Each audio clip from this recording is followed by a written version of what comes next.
Hello viewers, this is Suman Dutta. তো আজকে present হলাম নতুন একটা ভিডিও নিয়ে। আজকে থাকছে প্রাচীন ভারতের ইতিহাস রচনায় মুদ্রার গুরুত্বপূর্ণ উপাদান।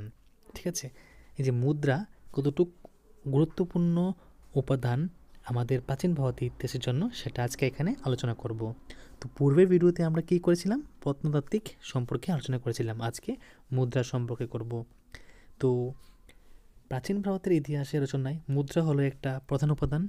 সাহিত্য ও লিপি থেকে যেসব তথ্য পাওয়া যায় সেগুলির সত্যতা যাচাই করতে মুদ্রা খুবই সাহায্য করে। এটা একটা 1 নম্বর প্রশ্ন উত্তর।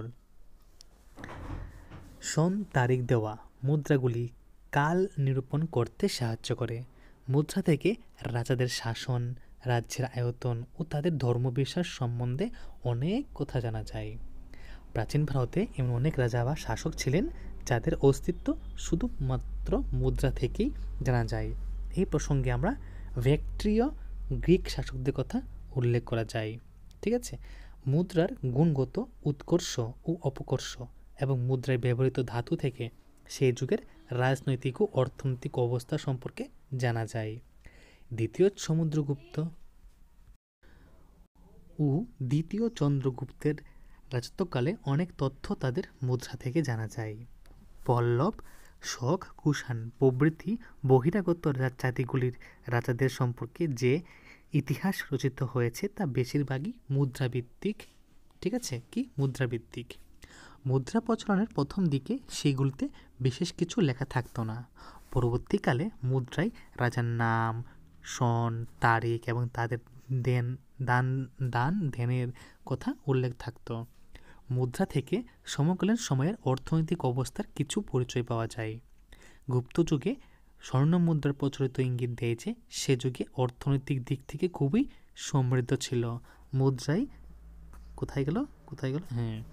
মুদ্রায় ক্ষুদিত নানা ছবি ও দেবদেবীর মূর্তি সমকালীন যুগের মানুষের ধর্মীয় বিশ্বাস ও নবজাগরণের কিছু ইঙ্গিত বহন করে। ঠিক আছে, তো এই হলো মুদ্রা। তারপর কি আছে, প্রাচীন সাহিত্য। তো প্রাচীন সাহিত্য কি দেখো, প্রাচীন ভারতীয় ইতিহাস রচনার আরেকটা এক শ্রেণী উপাদান হলো কি দেশজ সাহিত্য, যথা বৈদিক সাহিত্য, বৌদ্ধ জৈন ধর্মগ্রন্থ, পুরাণ, রামায়ণ, মহাভারত, সংস্কৃত আঞ্চলিক ভাষায় রচিত বিভিন্ন গ্রন্থ। বৈদিক সাহিত্য থেকে আর্যদের তথা সে যুগের রাজনৈতিক, সামাজিক, অর্থনৈতিক, ধর্মনৈতিক জীবনের পরিচয় পাওয়া যায়।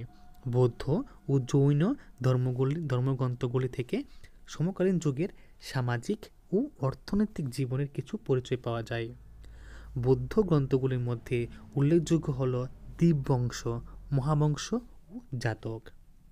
জৈন ভাগবতী গ্রন্থ থেকে ষোড়শ মহাজন পদগুলির কিছু পরিচয় পাওয়া যায়। কোথা থেকে? জৈন ভাগবতী থেকে, এটা মনে রাখবে।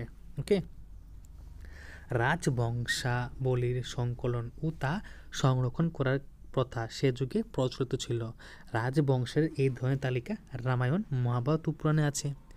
কৌটিল্যের অর্থশাস্ত্র থেকে মৌর্য যুগের ইতিহাস জানা যায়। কোথা থেকে? কৌটিল্যের অর্থশাস্ত্র থেকে মৌর্য যুগের ইতিহাস জানা যায়। কলহন রচিত রাজতরঙ্গিনী থেকে কাশ্মীরের ইতিহাস জানা যায়। যদি পরীক্ষায় প্রশ্ন করে যে কাশ্মীরের ইতিহাস আমরা কোথা থেকে জানি, কলহন রচিত রাজতরঙ্গিনী থেকে। বাণভট্ট রচিত কি আছে, এটা হলো হর্ষচরিত্র থেকে সে যুগের উত্তর ভারতের ইতিহাস সম্পর্কে জানা যায়। মনে রাখবে, কৌটিল্যের অর্থশাস্ত্র থেকে মৌর্য যুগের ইতিহাস, কলহন রচিত রাজতরঙ্গিনী থেকে কাশ্মীর ইতিহাস, আর বাণভট্টের রচিত হর্ষচরিত্র। ঠিক আছে, যে বাণভট্টের রচিত হর্ষচরিত্র থেকে কি পাওয়া যায়, সে যুগের উত্তর ভারতের ইতিহাস জানা যায়। এছাড়া বিহল্লনের বৃক্কমাদেব, ঠিক আছে, বিক্রমাঙ্কদেব চরিত, সন্ধ্যাকর নন্দীর রামচরিত, তারপরে বাগপতির গৌরবাহ, কালিদাসের মালবিকনাগি মিত্রম প্রভৃতি অসংখ্য গ্রন্থে সে যুগের ইতিহাসের অনেক উপাদানের কথা আমরা জানতে পারি। প্রাচীন ভারতের স্থানীয় উপাখ্যানগুলি ইতিহাস রচনার বিশেষ উপাদান।